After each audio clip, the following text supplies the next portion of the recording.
किष्किंधा नरेश बाली एवं सुग्रीव सगे भाई थे। दोनों में बड़ा प्रेम था। एक बार उनके राज्य में मायावी नामक राक्षस आ गया, जिसने बाली को युद्ध के लिए ललकारा। बाली को वरदान था कि वो जिससे भी युद्ध करेगा उसकी आदि शक्ति बाली में प्रवेश कर जाएगी। फिर बाली ने उस राक्षस का पीछा किया। बाली का साथ देने के उद्देश्य से सुग्रीव भी उसके पीछे गया।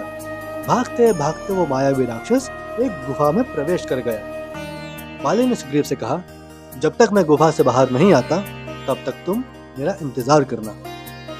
सुग्रीव ने कई हफ्तों तक बाली का इंतजार किया, परंतु जब वह नहीं लौटा तो ये सोचकर कि शायद बाली राक्षस के हाथों मारा गया होगा, वो लौट आया। राज्य में अराजकता ना हो इसलिए मंत्रियों के कहने पर सुग्रीव को राजा बना दिया गया। कुछ समय बाद जब बाली उस राक्षस को मारकर लौटा तो सुग्रीव को सिंहासन पर बैठा देख उसने सोचा कि मुझे मरा हुआ समझकर इसने मेरा राज्य छीन लिया। उसने सुग्रीव को ललकारा। सुग्रीव के लाख समझाने पर भी बाली नहीं माना और अपने बल के अहंकार में बाली ने सुग्रीव की पत्नी को अपने पास रख उसे राज्य से निकाल दिया, ये कहकर कि यदि दोबारा दिखा तो वो उसका वध कर देगा।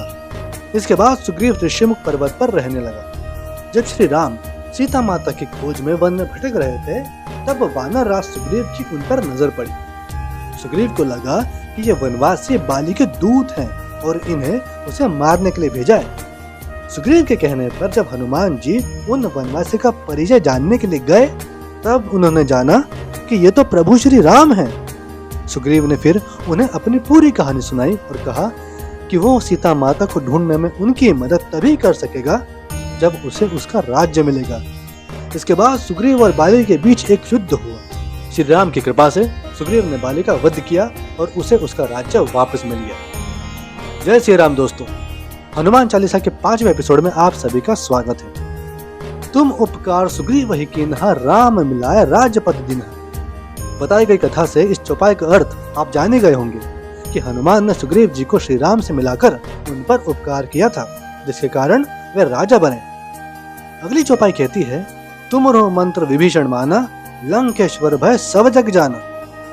ऐसा माना जाता है कि जब हनुमान जी सीता माता की खोज करने के लिए लंका गए थे तब उन्हें पता चला कि रावण और उसके भाई विभीषण के बीच मतभेद है।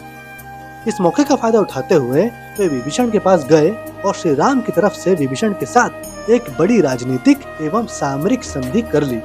इस संधि के अंतर्गत विभीषण को भगवान श्री राम ने लंका में युद्ध शुरू होने से पहले ही लंका का राजा घोषित कर दिया था और इसके बदले में विभीषण लंका के सामरिक रहस्य तथा गुप्त सूचनाएं भगवान श्री राम को उपलब्ध कराकर उनकी सहायता करता था। युद्ध के समय भी जब श्री राम के बाण चलाने से भी रावण का सर धड़ से अलग होने के बाद वापस नया सर प्रकट हो रहा था तो वो विभीषण ही थे जिन्होंने रावण की नाभि में बाण चलाने का रहस्य बताया, ये कहकर कि उसकी नाभि में अमृत है, वहां बाण चलाने से रावण की मृत्यु निश्चित है। और इस तरह रावण के वध के बाद श्री राम ने विभीषण को लंका नरेश बना दिया। इसी पर ये चौपाई कहती है कि हनुमान जी के उपदेश का विभीषण ने पूरी तरह पालन किया, इसी कारण वे लंका के राजा बने। इसको सारा संसार जानता है और इस प्रकार आज हमने 16-17 इन दो चौपाई का अर्थ जाना। इसी तरह से हनुमान चालीसा के प्रत्येक चौपाई का डिटेल में अर्थ जानने के लिए हमारे साथ बने रहें। हम आपसे मिलेंगे अगले सीजन में। तब तक के लिए जय सिया राम, जय हनुमान।